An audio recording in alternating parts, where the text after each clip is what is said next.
Now we are going to see how body remains at rest और इन motion. Rest क्या होता है या बॉडी की मूवमेंट कैसे होती है, आइए देखते हैं। A body is at rest with respect to an observer. एक ऑब्जर्वर के रिस्पेक्ट से बॉडी कब रेस्ट में होती है? If it does not change its position with respect to an observer. अगर वो अपनी पोजीशन को चेंज ना कर रही हो with respect to that observer, उस ऑब्जर्वर के पर्सपेक्टिव से अगर वो बॉडी मूव ना कर रही हो तो स्टूडेंट्स वो बॉडी क्या होती है? In a rest position.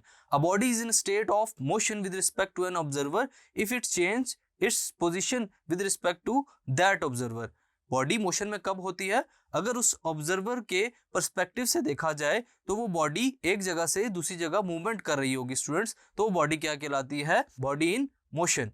Rest form में क्या होगी? बॉडी अपनी जगह पे with respect to an observer रुकी हुई होगी।